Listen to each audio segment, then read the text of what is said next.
السلام علیکم، میرا نام رئیس ہے، دلی کا رہنے والا ہوں۔ قرآن پاک کے 15ویں پارے میں سورہ کہف غالباً 5واں رکوع ہے۔ حضرت موسیٰ علیہ السلام کا ذکر ہے کہ ان کو ایک شخص کے پاس بھیجا گیا، ان کا نام ہے خضر۔ اب یہ جاننا ہے کہ حضرت خضر جو ہیں وہ انسان ہیں کہ جنات ہیں کہ فرشتہ ہیں۔ عبد کا لفظ ہے جو جنات و انسان دونوں پر آتا ہے۔ میں چاہتا ہوں اس کی ذرا وضاحت کر دیں۔ بسم اللہ الرحمن الرحیم۔ یہ رئیس بھائی دلی والوں کا سوال ہے کہ موسیٰ کو خضر کی طرف بھیجا گیا، اور خضر کی طرف جب بھیجا گیا تو پھر وہ جس کی طرف گئے ہیں وہ جن ہے، انسان ہے، فرشتہ ہے، کون ہے؟ تو پہلے تو آپ غور کریں اس بات پر کہ موسیٰ کو کسی نے نہیں بھیجا، موسیٰ نے خود ارادہ کیا، اور آیت جو ہے وہ 60 نمبر آیت ہے سورہ کہف کی۔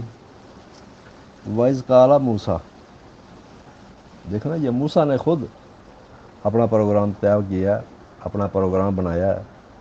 وَإِذْ قَالَ موسیٰ لِفَتَاهُ، اور اپنے نوجوان ساتھی کے ساتھ مل کر وہ ایک پروگرام بنا رہے ہیں، اور وہ کہہ رہے ہیں لا ابرح حتی ابلغ مجمع البحرین،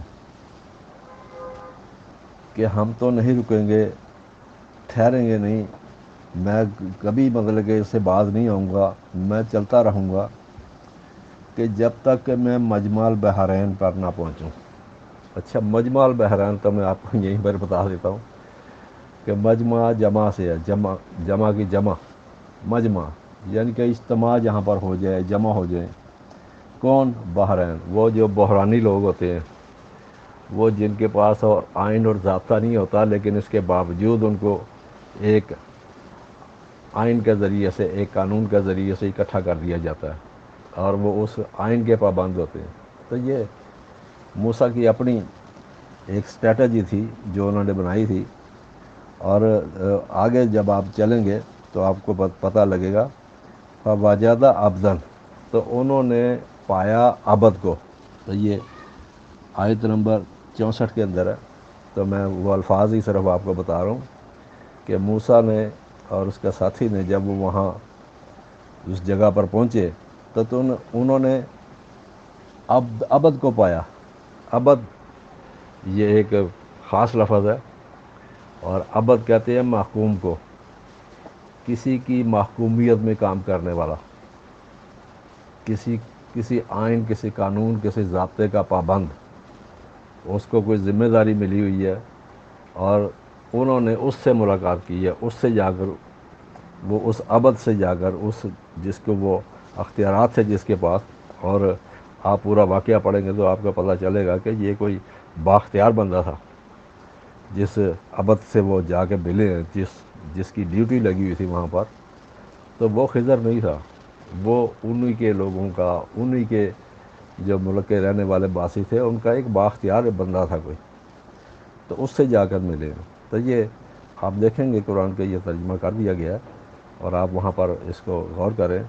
اور یہ جو آپ پیش کر رہے ہیں یہ تو ایک قصے کہانیوں کی بات ہے کہ آپ کو کہیں سے قصہ اور کہانی ملا ہے، اور آپ نے ان قصے اور کہانیوں کو سامنے رکھا ہے، قرآن کو سامنے نہیں رکھا۔ قرآن کو سامنے رکھیں اور اس کے الفاظ اور معنی پر غور کریں کہ یہ موسیٰ اور جس بندے سے وہ ملے ہیں وہ کون ہے، یہ پورا آپ کو پھر معلوم پڑ جائے گا۔ تو یہ مختصر سا جواب ہے آپ کی بات کا۔ تو یقیناً اس سے آپ کی تشفی تو نہیں ہوگی، کیونکہ آپ کی تشفی تو ہوگی جب آپ پورا واقعہ پڑھیں گے اور سمجھیں گے کہ معاملہ کیا ہے، اور اس بندے نے کیا کارنامے انجام دیے پھر، اور موسیٰ نے اس کی بیک پر رہ کر کیا غلطیاں کی ہیں، اور بار بار ان غلطیوں کا اس کی نشاندہی بھی کی ہے کہ آپ کے ساتھ ہمارا یہ معاہدہ نہیں ہے۔ آپ نے جو معاہدہ کیا ہے وہ تو خاموش رہنے کا کیا تھا کہ میرے جو کام ہے، میں جو کام کرنے جا رہا ہوں اس کے اندر آپ مداخلت نہیں کریں گے، لیکن آپ نے بار بار مداخلت کی، تو پھر وہ سارے معاملات جو ہوئے تھے اس کا پھر ان کو بتایا بھی گیا کہ یہ معاملہ تھا۔ تو آپ بھی ذرا غور کریں قرآن پر اور قصے کہانیوں سے نکلیں۔ بہت شکریہ، والسلام۔